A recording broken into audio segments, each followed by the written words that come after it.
میگم زن بله. همین مردم تا 10 دفعه خبری من زنگ زدن. من گفتم باشه خدای خانواده خودم مصلحت کنم سعی کنم چی میگن.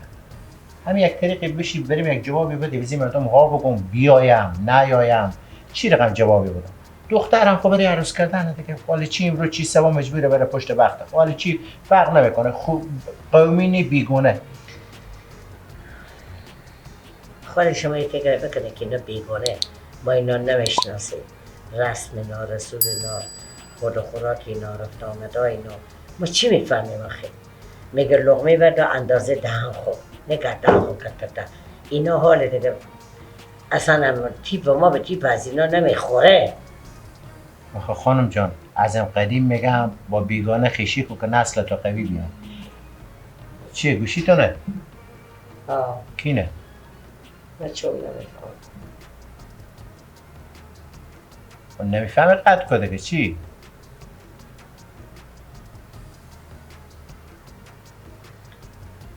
میگم با بیگانه خیشی که نسل تو قوی بیان.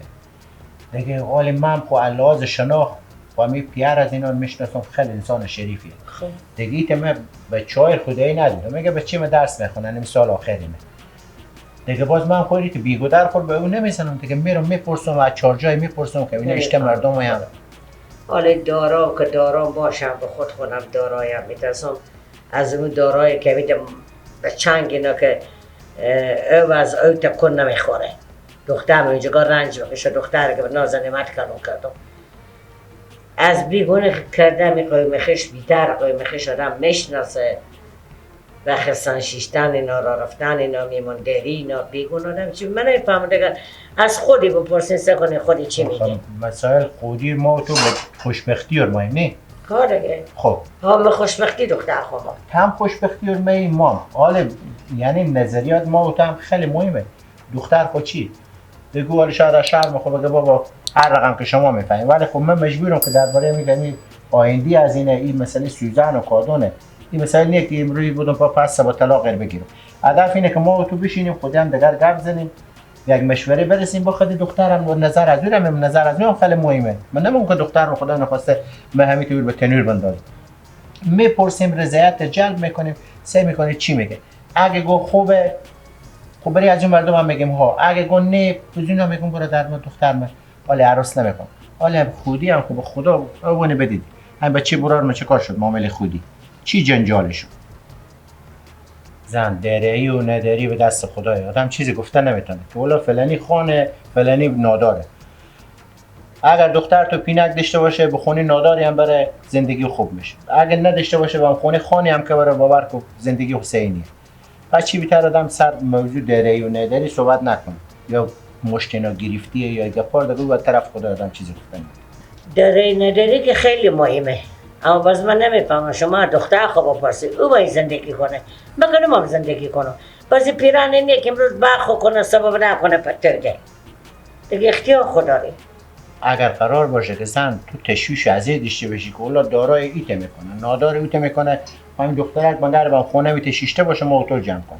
خب ما تو هم به فکر آیندی از اینه به فکر بدبختی خونیم دیگه آدم میره چهار طرف میپرسه از قوم از خیش از بیگونه از این میپرسم و دیگه ایتن نمود لکه و چا بندازم دیگه. خب خوبه من نمیفهمم بخونم هر رقم خود شما فکر میکنی من نمیفهمم تو زن منی شریک زندگی منی من گفتم بخاطر تو مصلحت کنم کمی چی نظر میدی؟ همین مردم یک سر زنگ میزنم حالا اگه بگم حالا شما میگیم به قوم نی به بیگونه حالا همین بیگونه ما این خوب میگم از خود دختر بپرسید او مایی زندگی کنه خودی سکنی چی میگه اگه قوم ما یک قوم نمای خودی دیگه ما خوب تعمیر قومی یک نبینم که من از سر شور بخوره از چه کار میکنم 24 ساعت یا بساط دارم یا کرچی دارم یا مثلا نمکی میکنم. خب اینا خود دختر خود ظلمه که دختر تحصیل کرده که 16 سال تحصیل کرده بود بودم به دست از اونا نه قدر باور به خدا بکن نه قدر زندگی رو میفهمم نه قدر درس رو میفهمم نه هیچ چی.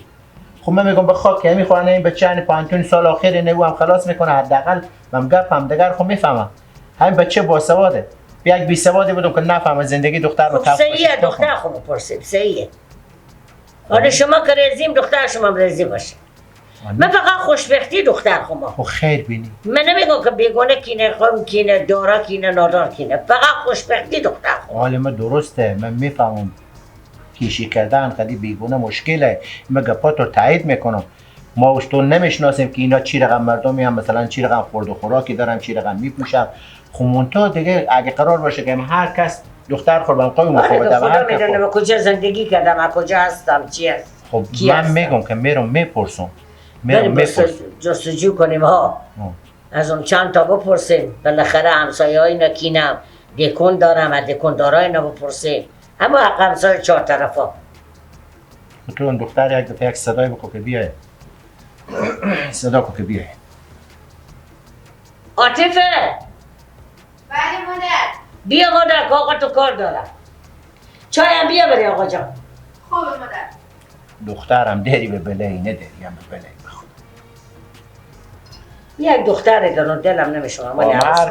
اما اسم خسرو بردیم دلم دگر رقم شد. سردل ندارم یک کلمه گپ بزنم.